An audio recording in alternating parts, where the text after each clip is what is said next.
అనేది part and parcel. ప్రతిపక్షంలో ఉన్నప్పుడు మన కష్టాలు కనిపిస్తాయి, కానీ ఆ ప్రతిపక్షంలో ఉన్నప్పుడు ఆ కష్టాలలో వచ్చినప్పుడు మనం ఆ కష్టాలను ఎలా ఎదుర్కొంటాం అన్నది మనల్ని లీడర్లు చేస్తాయి. కష్టం వచ్చినప్పుడు మన క్యారెక్టర్ను మనం అమ్మేసుకుంటే, మన వ్యక్తిత్వాన్ని మనం అమ్మేసుకుంటే, ఒక్కసారి బాటిల్లో ఉన్న నీళ్ళు బాటిల్లో ఉంటే బాటిల్లో నీళ్ళు తాగుతాం. బాటిల్లో ఉన్న నీళ్ళు ఒక్కసారి ఇలా పడేసినామనంటే భూమిలోకి పడిపోతాయి, మళ్ళీ ఏరుకోలేం. క్యారెక్టర్ కూడా అలాంటిదే. ఒక్కసారి విడిచిపెట్టేసినాము అని అంటే మళ్ళీ దాన్ని ఏరుకోలేం. ప్రజల్లో చులకనవుతాం, ప్రజల్లో పలచనవుతాం. ఇది ప్రతి ఒక్కరూ కూడా గుర్తుపెట్టుకోండి. కష్టాలు అన్నటివి ఎల్లకాలం ఉండవు. ఎవరికి ఏ కష్టం వచ్చినా కూడా నా కథ గుర్తు తెచ్చుకోండి. 16 నెలలు నన్ను జైల్లో పెట్టినారు. నా మీద కేసులు వేసింది కూడా మళ్ళీ ఎవరో కాదు, అటు కాంగ్రెస్ ఇటు తెలుగుదేశమే.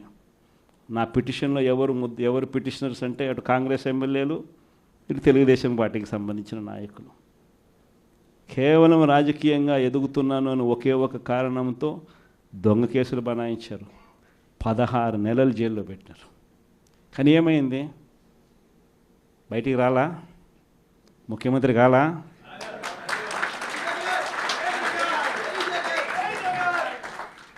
ప్రతి ఒక్కరు ఇది గుర్తుపెట్టుకోండి.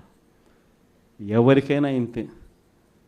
మహా చేస్తే వీళ్ళు ఏం చేయగలుగుతారు? దొంగ కేసులు పెడతారు, కాదండంలా బెదిరిస్తారు, కాదండంలా మహా అయితే 3 నెలలు లోపల వేస్తారు, అది కాదండంలా. కానీ ఏం చేస్తారు?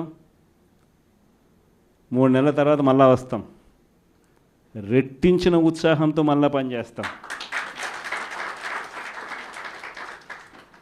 ఎవరెవరైతే మిమ్మల్ని జైల్లో పెట్టే కార్యక్రమం ఎవరెవరైతే చేస్తారో, మంచి చేసిన వాళ్ళని గుర్తుపెట్టుకోండి, చెడు చేసిన వాడిని గుర్తుపెట్టుకోండి. ఇద్దరిని గుర్తుపెట్టుకోమని చెప్తాను. ఊరికే చూస్తూ ఊరుకోం. వైఎస్ఆర్ కాంగ్రెస్ పార్టీ బ్రతుకుతుంది. వైఎస్ఆర్ కాంగ్రెస్ పార్టీ ఈ రాష్ట్రాన్ని ఏలుతుంది అని కూడా సందర్భంగా చెప్తాను.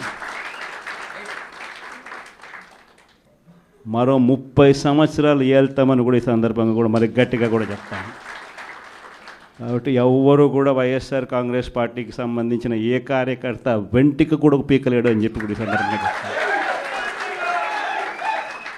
ఇది ప్రతి ఒక్కరూ గుర్తుపెట్టుకోండి. ఒక్కటే గుర్తుపెట్టుకోండి, ఈసారి జగనన్న 2.0 కొంచెం వేరుగా కూడా ఉంటుంది. ఈసారి జగనన్న 2.0 కార్యకర్త కోసం ఎలా పనిచేస్తుందో కూడా చూపిస్తుంది. ఇది మాత్రం నేను ఖచ్చితంగా చెప్తా ఉన్నా. ఎందుకనంటే జగనన్న 1.0లో బహుశా కార్యకర్తలకు నేను అంత గొప్పగా బహుశా చేయలేకపోయి ఉండొచ్చేమో. ప్రతి పథకము ప్రతి విషయంలోనూ కూడా మొట్టమొదటిగా ప్రజలే గుర్తుకొచ్చారు. ప్రజలకు మంచి చేయడం కోసమే నా టైం కేటాయించా, నా తాపత్రయపడ్డా, ప్రతి విషయంలోనూ దానికోసమే అడుగులు వేశా. కానీ జగనన్న 2.0కి వచ్చేసరికి మాత్రం చంద్రబాబు నాయుడు కార్యకర్తలకు పెడతా ఉన్న ఇబ్బందులు చూసా, కార్యకర్తలు పడతా ఉన్న అవస్థలు చూసా, కార్యకర్తలు పడతా ఉన్న బాధను గమనించా. వీళ్ళ కోసం గట్టిగా మీ జగనన్న ఉంటాడని సందర్భంగా గట్టిగా చెప్తా.